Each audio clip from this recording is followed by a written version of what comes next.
चलिए students, hello class 7। अब मैं आज आपको एक्चुअल में NCERT एक्सरसाइज 1.2 सेट्स की इसकी इंट्रोडक्शन देने जा रहा हूँ। ठीक है ना? तो ध्यान से देखिएगा। देखिए, इसमें सबसे पहले तो अभी तक तो मैंने आपको बता दिया था कि सेट्स क्या होते हैं और सेट्स को हम किस तरह से रिप्रेजेंट करते हैं। जैसे कि उसमें था एक सेट बिल्डर फॉर्म थी और एक रोस्टर फॉर्म थी। तो अब मैं आपको बताने जा रहा हूँ कि टाइप्स ऑफ सेट्स क्या होते हैं, क्योंकि एक्सरसाइज 1.2 के अंदर किस तरह के क्वेश्चंस आपसे पुट अप किए जा सकते हैं। तो उसके लिए आपको ये प्रायर नॉलेज होनी चाहिए। तो तब सबसे पहले तो टाइप्स ऑफ सेट्स, देखिए, एक आता है सिंगलटन सेट। दूसरा एक और वैरायटी है, that is called empty set. तीसरी वैरायटी में आता है फाइनाइट और इनफाइनाइट सेट्स। चौथी वैरायटी में आता है आपका equal sets and fifth one is called equivalent sets. तो एक एक करते हुए हम इसके बारे में, इन सभी के बारे में डिस्कस करेंगे। तो सबसे पहले मैं आपके साथ डिस्कस करता हूँ, that is called singleton set. अब इसका मतलब क्या है? अगर मैं इसकी सिंपल सी भाषा में बोलूँ, ऐसा सेट जिसमें एक एलिमेंट मिल रहा है, ऐसा कोई भी सेट जिसमें एक एलिमेंट मिल रहा है, तो उसको बोलेंगे हम सिंगलटन सेट। जैसे कि फॉर एग्जांपल सेट ए लिया और इसके अंदर मैंने जीरो दिया, तो जीरो एक एलिमेंट है इसके अंदर, तो ये एक सिंगलटन सेट में आएगा। This is not singleton set. ठीक है, इसकी टाइप वाला सेट की, या इसके अंदर मैं इसको हम ऐसे सेट भी ले देता हूँ 5। तो 5 अपने आप में एक एलिमेंट है यहाँ पर। तो 5 अगर ये अकेला लिखा जाएगा 5, तो इसका मतलब कुछ और हो जाएगा। लेकिन अगर हम इस 5 को इस तरह से ब्रैकेट में डाल देते हैं, तो ये एक सेट के अंदर का एक एलिमेंट बन जाएगा। इसने भर दिया और एक ही एलिमेंट है, तो इसलिए सिंगलटन एलिमेंट में आ गया। या फिर जैसे यहाँ पर एक हमें क्वेश्चन दिया हुआ है कि एक सेट सी है, सेट बिल्डर फॉर्म में x नंबर ऑफ एलिमेंट्स है, इस तरह से है x belongs to a integer, z है ना, z इज इंटीजर। इंटीजर पता है ना आपको, जो हम नंबर करवाते हैं, -3 -2 -1 0 1 2 3 4 विदाउट डेसिमल ऑर्डर, जिसमें हमें कंडीशन दी हुई है x इज ग्रेटर देन 2, 2 से बड़ा होगा x, एंड लेस देन 2। तो अब अगर मैं इस कंडीशन को पढ़ूँ, तो इस कंडीशन के हिसाब से x एक इंटीजर है, z है, ठीक है जी, और x की कंडीशन देखी, x 2 से बढ़ाना चाहिए। अब 2 से बड़ा कौन है? 3 4 5 6 की है, सारे 2 से बड़े हैं, बट 4 से बढ़ाना चाहिए। अब 4 से बड़ा कौन है? 3 है इसमें। तो यहाँ पर अगर मैं c को लिखना चाहूँ तो क्या लिखूँगा? तो ये अपने आप में एक सिंगलटन सेट का एग्जाम्पल है। तो मतलब ये तो हुआ आपका सिंगलटन का एग्जाम्पल। अब मैं आपको बताने जा रहा हूँ, नेक्स्ट आता है एम्प्टी सेट। इसको आप पॉज में करके ना नोट डाउन कर दिया कीजिए, जो भी मैं लिख रहा हूँ यहाँ पर, ठीक है? तो एम्प्टी सेट,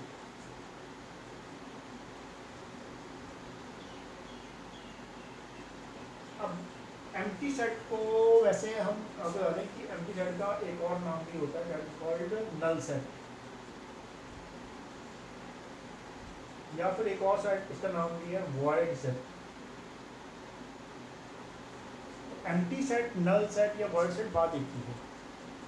सबसे पहले तो आपको इसकी एक छोटी सी मैं डेफिनेशन बता दूँ कि इसका एम्प्टी सेट किसको बोलते हैं। ऐसा सेट जिसमें कोई एलिमेंट ही ना हो। जीरो भी एक एलिमेंट है, इसलिए ऐसे मत समझना कि जीरो कोई एलिमेंट है, जीरो भी एक एलिमेंट है। ऐसा नहीं है कि आप समझें कि कोई एलिमेंट का मतलब जीरो कोई है ही, तो ये गलत है, ये दिस इज रॉन्ग। ऐसा नहीं है।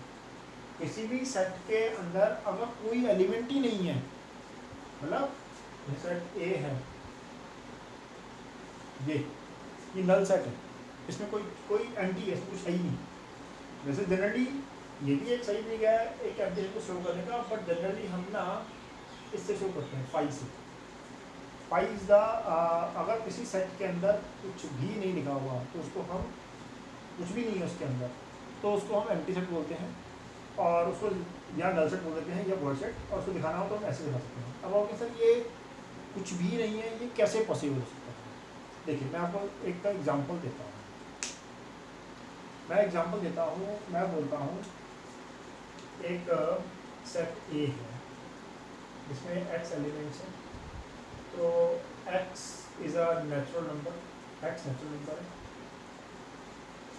सच दैट इस तरह x एक नेचुरल है, इस तरह से है कि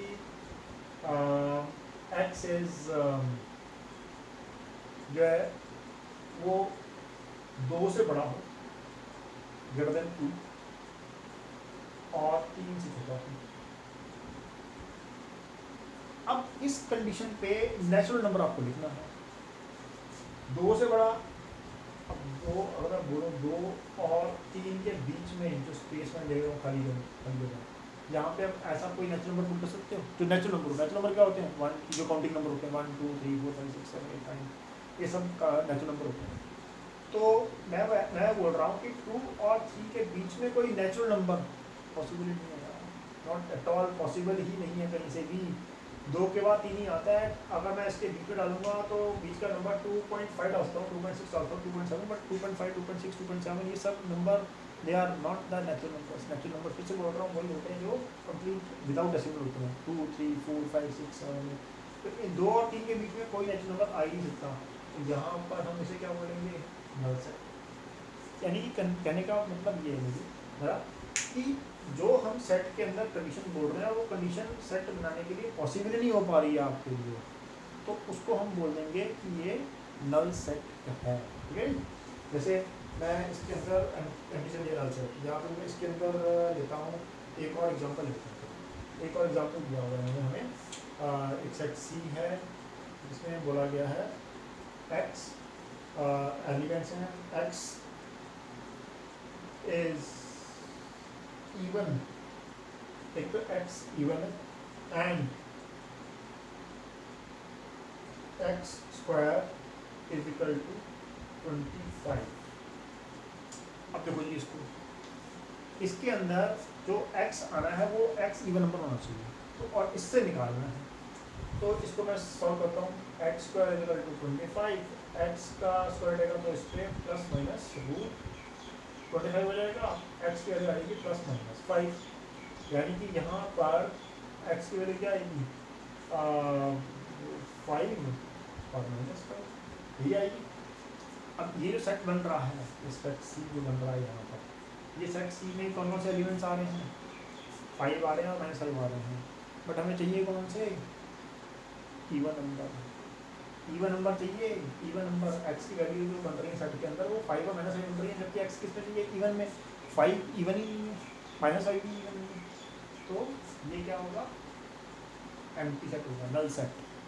तो इस तरह से आपको कंडीशंस को पकड़ना है, ठीक है ना। मतलब जो कंडीशन वो बोल रहे हैं अगर वो उसमें एप्लीकेबल नहीं हो पा रही है, जो हमें कंडीशन दी है, तो वो सेट नल सेट में आ जाता है। ठीक है, तो ये तो हुआ आपका एम्प्टी सेट। एम्प्टी सेट फिर से बोल रहा हूँ, एम्प्टी सेट को नल सेट भी बोलते हैं या वॉइड सेट भी बोलते हैं। ठीक है, और इसको इसी सिंबल से शो करते हैं या इससे शो करते हैं। जनरली हम इससे शो करते हैं, इसको कभी नहीं करते हैं। ठीक है, तो अब मैं इसको आप पॉज कर लीजिएगा और लौटाऊंगा। तो मैं नेक्स्ट पार्ट कर रहा हूँ, दैट इज कॉल्ड फाइनाइट और इनफाइनाइट सेट्स के बारे में।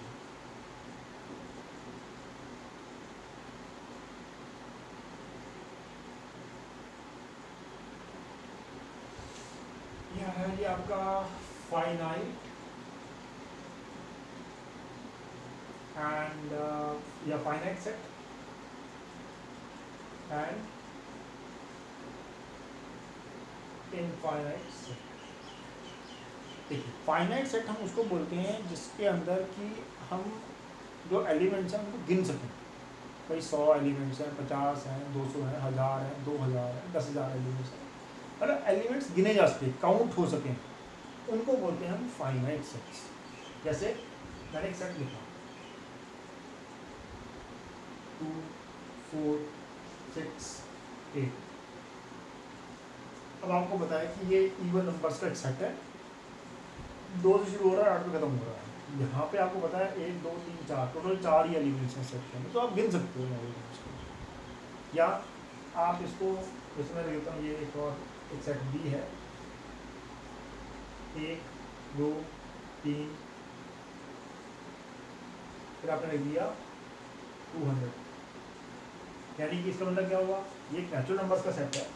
ये नेचुरल नंबर स्टार्ट होते हैं 1 से शुरू होते हैं नेचुरल नंबर्स, और पॉजिटिव नेचुरल नंबर्स भी पॉजिटिव नंबर सारे होते हैं। तो ये लेकिन 200 पे ख़त्म हो जा रहे हैं, ठीक है ना, 200 पे ख़त्म हुआ है। तो यहाँ पर ये एक गिना जा सकता है कि भाई 200 नंबर्स हैं इसके अंदर, ये एक फाइनाइट सेट में आ जाता है, ठीक है। फिर यहाँ जैसे अब मैं बताता हूँ आपको, ये था फाइनाइट, अब मैं बताने जा रहा हूँ इनफाइनाइट के बारे में। इनफाइनाइट सेट्स हम उनको बोलते हैं, जैसे फॉर एग्जांपल आपने एक सेट सी लिखा और जैसे बोल दिया set of natural numbers, simple set of natural number. अब आपने सेट ऑफ नेचुरल नंबर लिखना बोल रहा है आपको, तो 1, 2, 3, ये जैसे आपने इसमें 3 डॉट लगाने होते हैं, 3 डॉट लगाए उसके बाद छोड़ दिया हमें, कुछ नहीं लिख दिया, ये इसका मतलब क्या है, इनफाइनाइट, सो ऑन, इतना आगे चल रहा है और चलता जा रहा है और चल रहा है और जा रहा है। और नेचुरल नंबर्स तो यार पता नहीं कितने हैं, करोड़ों, इसका तो कोई गिनती ही नहीं है। ये सेट ऑफ नेचुरल नंबर्स जो है अपने आप है, तो ये भी सेट ऑफ नेचुरल नंबर यहाँ पे, लेकिन हमने एक एंडिंग पॉइंट दे दिया था कि यहाँ पे 200 पे खत्म हो गया, उसके आगे नहीं 200 तक। इसके अंदर हमने उसकी वो लिमिट डाल दी जितने मर्जी, तो ये रहता है इनफाइनाइट सेट, ठीक है। तो ये इनफाइनाइट नंबर सेट्स हो गया। या जैसे इनफाइनाइट का मैं आपको एक और एग्जांपल दे देता हूँ। यहाँ पर एक क्वेश्चन दिया हुआ है,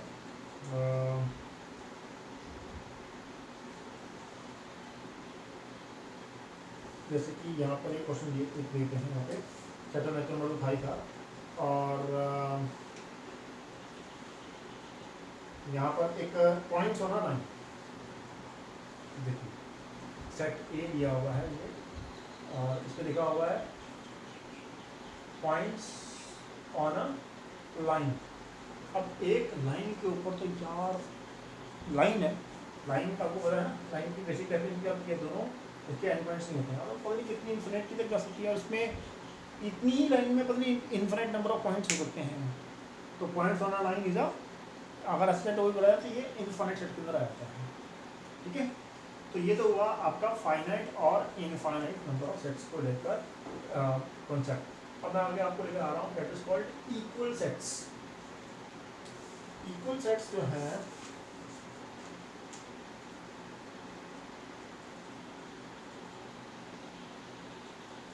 ठीक है, सिंपल लॉजिक, ऐसे कोई भी दो सेट्स जिसके अंदर मिलने वाले एलिमेंट्स सेम हो, उनको बोलते हैं इरिस्पेक्टिव ऑफ ऑर्डर, ऑर्डर का कोई इसमें कंसिडरेशन नहीं है, वो सेट्स को हम बोलेंगे they are the equal sets. जैसे फॉर एग्जांपल मैं लिखता हूँ set A, set of vowels का लिखा हूँ, एक बच्चे को बोला उसने लिखा ए ई आई ओ यू, ये एक सेट बी बनाया दूसरे बच्चे ने, ई ए ओ आई यू, ये वॉवल्स हैं।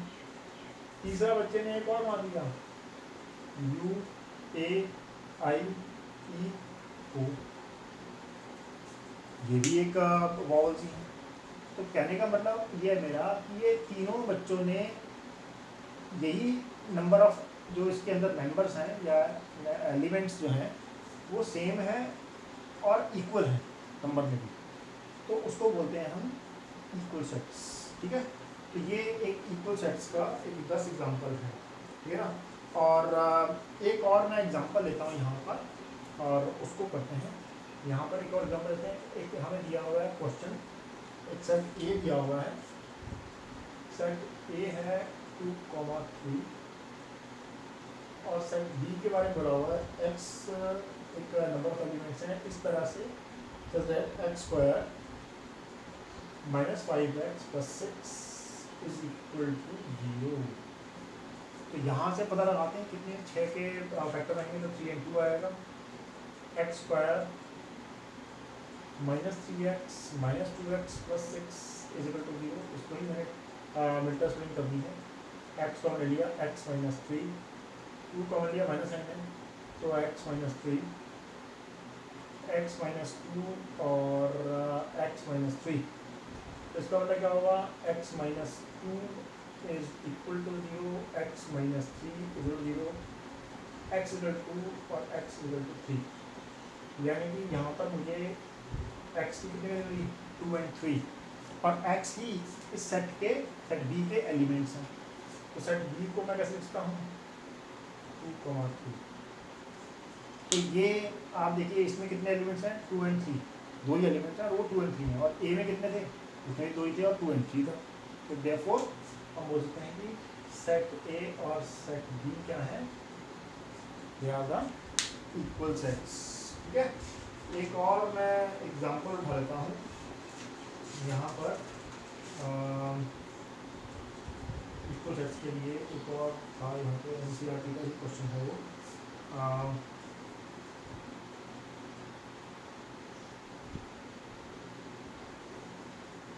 यहाँ पर देखिए एक सेट A है,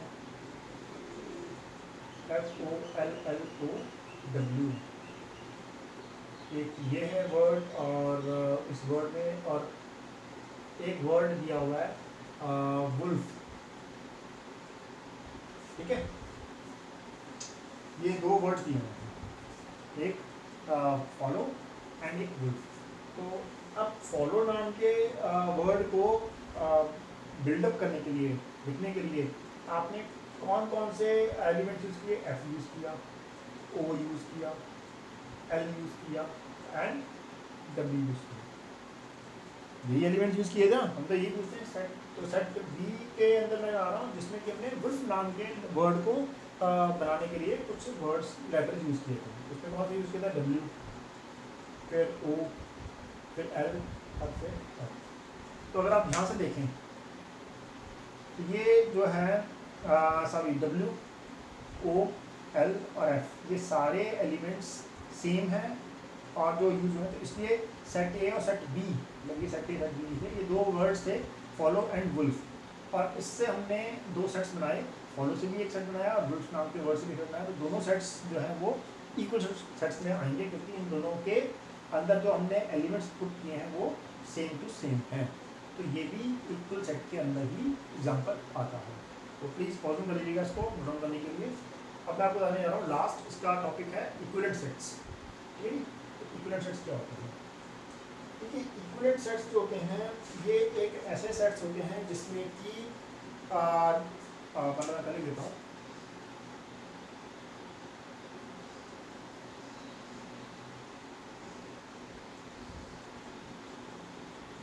देखिए इक्विवेलेंट सेट्स हम उनको बोलेंगे जहाँ पर ऐसे कोई दो सेट्स, दो या दो से ज़्यादा दूसरे सेट्स, मिनिमम टू तो करना पड़ेगा, ऐसे दो सेट्स जिनके नंबर ऑफ एलिमेंट्स बराबर हो। नंबर ऑफ एलिमेंट्स बोलेंगे, टाइप ऑफ एलिमेंट्स नहीं बोलेंगे। इक्वल सेट्स में टाइप ऑफ एलिमेंट्स और नंबर ऑफ एलिमेंट्स बराबर हो तो इक्वल होते हैं। बट यहाँ पर जैसे मैंने एक सेट ए लिखा हूँ आपके सामने, 1, 2, 3, सेट बी लिखा, A, B, C। अब दोनों में क्या है, दोनों में कोई भी एलिमेंट सेम नहीं है, बट नंबर ऑफ एलिमेंट इसमें कितने हैं, 3, इसमें कितने हैं, 3। तो ये क्या होंगे, इक्विवेलेंट सेट्स। और इक्विवेलेंट सेट्स को हम ऐसे दिखाते हैं, सेट ए और सेट बी आपस में क्या है, इक्विवेलेंट सेट है।